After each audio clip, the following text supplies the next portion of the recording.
అటు సినీ ప్రముఖులకు సంబంధించి రాజకీయ నాయకులకు సంబంధించి వారి భవిష్యత్తుకు సంబంధించి అనేక సందర్భాల్లో ఆయన భవిష్యవాణి చెప్పిన పరిస్థితి ఉంది. అయితే కొన్ని బూమరాంగ్ అయ్యాయి, సక్సెస్ తక్కువే అని చెప్పుకోవచ్చు. సినీ సెలబ్రిటీలు వివాహాలకు సంబంధించి కూడా ఆయన అనేక సందర్భాల్లో అనేక రకాలైనటువంటి వ్యాఖ్యలు చేసి మరి ఆ సినీ ప్రముఖుల అభిమానుల ఆగ్రహానికి కూడా గురైన పరిస్థితి ఉంది. ప్రస్తుతంగా చూస్తే ఆయన పెద్ద ఎత్తున వివాదాల్లో చిక్కుకున్న పరిస్థితి కనపడతా ఉంది. ఎవరికి ఏ సమస్య వచ్చినా తాను తీరుస్తాను అని చెప్పేటువంటి వేణుస్వామి మరి ఈరోజు తనని కొంతమంది బ్లాక్మెయిల్ చేస్తున్నారంటూ మరి ఆయన సంచలనమైనటువంటి ఒక వీడియో రిలీజ్ చేశారు. ఆయన సత్యమని ఇద్దరు కలిసి కూడా. సో నిన్నటి నుంచి ఆ వీడియో అయితే సెన్సేషనల్గా మారింది. ఆయన్ని 5 కోట్ల రూపాయలు డబ్బులు అడిగి బ్లాక్మెయిల్ చేస్తున్నారంటూ ఆయన అయితే ఆ వీడియోలో చెప్పుకొచ్చారు. సో దాని మీద జర్నలిస్ట్ సంఘాలు కూడా పెద్ద ఎత్తున స్పందించాయి. ఆయన మీద పలు పోలీస్ స్టేషన్లో మరి కేసులు కూడా నమోదు చేస్తున్నటువంటి పరిస్థితులు ఉన్నాయి, కంప్లైంట్లు ఇస్తున్నటువంటి పరిస్థితులు ఉన్నాయి.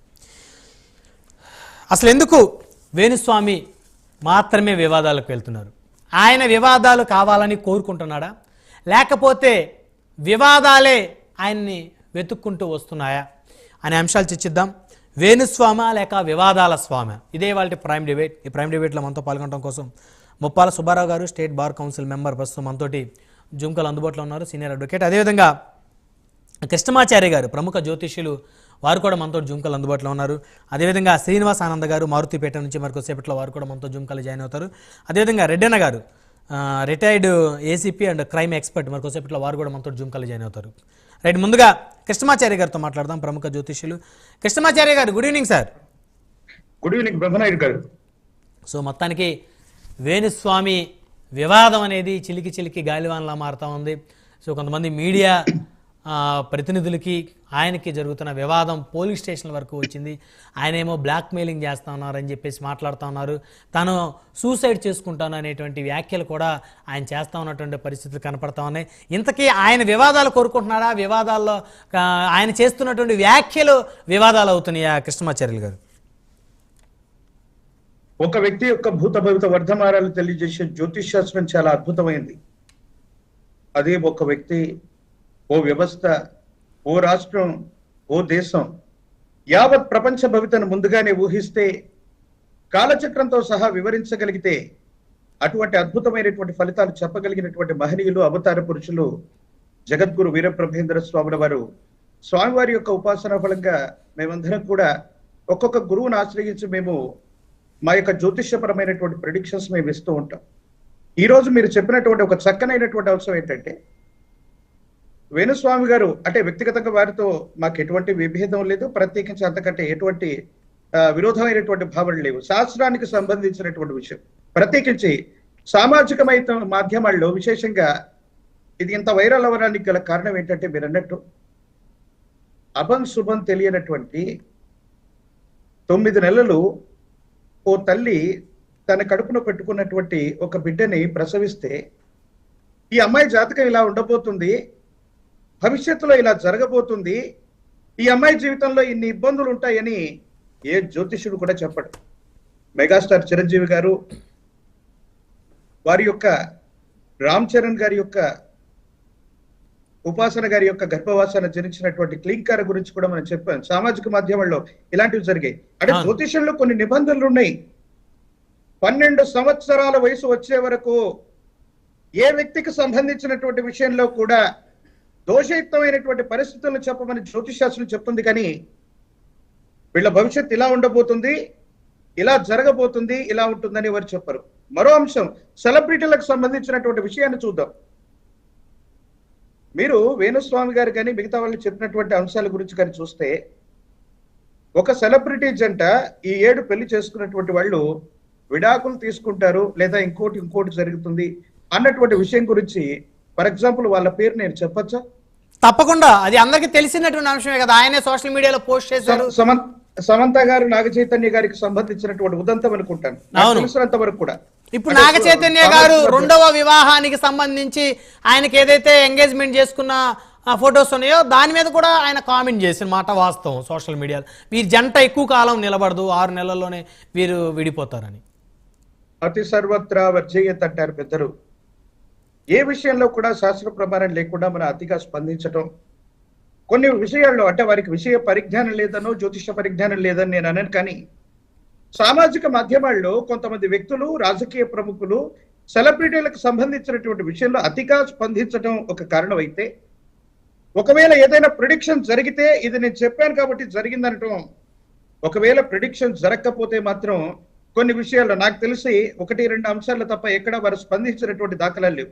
ఇవన్నీ కూడా వివాదాలకు దారితీస్తున్నాయి. ఎంత ఆందోళన కలిగించేటువంటి సంఘటన అంటే, ఇవాళ ఉభయ తెలుగు రాష్ట్రాల్లో ఈ జ్యోతిష్యపరమైనటువంటి అంశాలు అంటే భారతావని ఎంత గొప్పది, ఎంత విశేషవంతమైనటువంటి స్థితిగతుల్లో మనం ఉంటామంటే, ఈనాడు నాసా లాంటి అంతరిక్ష సంస్థలు కూడా ఎప్పుడు గ్రహణాలు వస్తాయో, ఎప్పుడు పౌర్ణిమలు ఏర్పడతాయో, ఎప్పుడు అమావాస్యలు ఏర్పడతాయో నిమిషాలు క్షణాలతో వాళ్ళు ఖచ్చితంగా చెప్పే ముందే 100 సంవత్సరాల క్రితమే మారుమూల గ్రామంలో కనీసం విద్యుత్ శక్తి కూడా లేనటువంటి సందర్భంలో 100 సంవత్సరాల నాటి శతాబ్ది పంచాంగాన్ని రాసినటువంటి మహనీయులు, అటువంటి గణితాలు వేయగలిగినటువంటి జ్యోతిష పరిజ్ఞానం ఉన్నటువంటి వాళ్ళు చాలా మంది ఉన్నారు. కానీ ఇలాంటి వాళ్ళు ఒకరిద్దరు చేసేటువంటి చర్యల వల్ల యావత్ సమాజంలో జ్యోతిషులకి మాకున్నటువంటి క్రెడిబిలిటీ అనేటువంటిది పోతుంది. నిజంగా ఒక జ్యోతిషుడు తాను చెప్పినటువంటి ప్రిడిక్షన్స్ ఒకవేళ నిజంగా అది పరిజ్ఞాన లోపం అనుకోండి, ఏదైనా కారణం వల్ల పోతే నేను ఆత్మహత్య చేసుకుంటాననేటువంటి దయనీయమైనటువంటి పరిస్థితి రావటం నిజంగా ఇది ఆందోళన కలిగించేటువంటి అంశం. మరి జర్నలిస్ట్ సంఘాలు, మిగతా అంశాలు, ఒక ఛానల్ కు సంబంధించినటువంటి ప్రతినిధి ఏదో తనను సంప్రదించి బ్లాక్మెయిల్ చేసినట్టుగా ఆ వీడియోలో ఉన్నటువంటి సారాంశాన్ని నేను విన్నాను. అందులో వాస్తవం ఏమిటి అన్నటువంటిది నిజానిజాలు మనకు తెలియదు, కానీ నిజంగా ఇది ఆందోళన కలిగించేటువంటి అంశం. కానీ ఈ పరిస్థితి రావటానికి మనం అతిగా స్పందించటమో, సెలబ్రిటీలకు సంబంధించినటువంటి విషయం, మిగతా విషయాలు, ప్రత్యేకించి ఐపీఎల్ మ్యాచ్ అండి. ఇప్పుడు ప్రపంచంలో ఎంతో మంది జ్యోతిష్యుల్ని అనుసరిస్తూ ఉంటారు. బ్రహ్మనాయుడు గారు మనమిద్దరం కూడా కలిసి కొన్ని డిబేట్స్ గతంలో చేసాం. పవన్ కళ్యాణ్ గారి అంశాలు చర్చించాం. మీరు ఏదైతే చాలా అంశాలు చెప్పారు, భవిష్యత్తు ఆయనకి అద్భుతంగా ఉండబోతా ఉంది, అద్భుతమైన మెజార్టీతో వారు గెలవబోతా ఉన్నారని చెప్పారు. 21 ఆ విజువల్ కూడా ప్రైమ్ 9 దగ్గర మాత్రమే ఎక్స్క్లూజివ్ గా ఉంది. అవును, మీరు చెప్పిన విధంగానే ఆయన 100% స్ట్రైక్ రేట్ వచ్చింది. ఆయన ఉప ముఖ్యమంత్రి అయ్యారు. ఆ ఉప అనే పదంతో ఆయన ముఖ్యమంత్రి అయిపోయారు. కానీ ఒకవేళ ఆ రోజు నేను చెప్పినటువంటి ప్రెడిక్షన్, అట్లాగే రేవంత్ రెడ్డి గారి గురించి చెప్పినటువంటి ప్రెడిక్షన్స్, వీటి గురించి ఏమన్నారు అంటే సోషల్ మీడియాలో నా మీద కూడా అసలు ఎమ్మెల్యేగా గెలవలేనటువంటి వ్యక్తి గురించి ఈయన ఇప్పుడు చెప్పడం ఏంటి?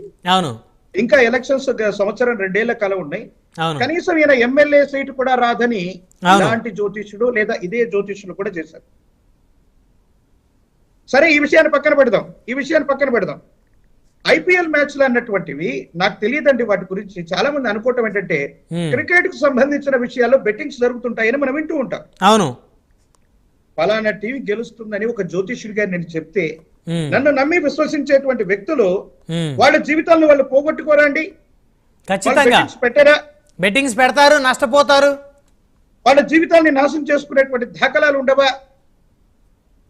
జ్యోతిష్యపరమైనటువంటి అంశం ఏంటంటే ఒక వ్యక్తికి సంబంధించినటువంటి భూతభైత వర్ధమానాలని తెలియచేస్తూ ఏదైనా నెగిటివ్ ఉంటే దాని యొక్క మార్జిన్ తగ్గించడానికి మనం ఏదైనా చెప్పడం, లేదా ముందస్తుగా కరోనా లాంటి పాండమిక్ సిచ్యుయేషన్స్ ని మనం ముందుగా గ్రహిస్తే విశ్వ మానవాళి కోసం, లోక కళ్యాణార్థం కోసం మనం చెప్పడం చేయాలి తప్ప ఇలాంటి ఐపీఎల్లో నిజంగా నాకు తెలిసినప్పటికీ కూడా కోడి పందాలు, గుర్ర పందాలు, జూదాలు, క్రికెట్ కు సంబంధించినటువంటి ఆటల గురించి మనం ప్రిడిక్షన్ చెప్పడం కూడా మన తప్పు కాదా?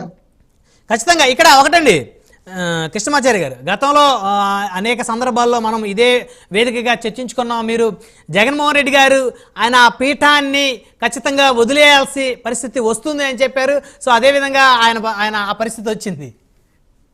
సో మీరు దాన్ని ఎప్పుడు కూడా హైలైట్ చేసుకోలేదు. మీరు లేదు, నాకు ప్రచారమే లేదు.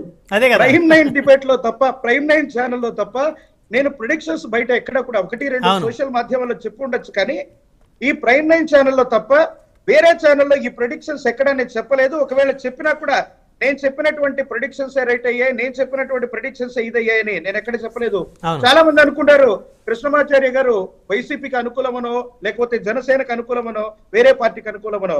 వాస్తవికంగా వీళ్ళు ఎవరితో కూడా ప్రత్యక్షంగా నాకు సంబంధ బాంధవ్యాలు ఏవీ లేవు.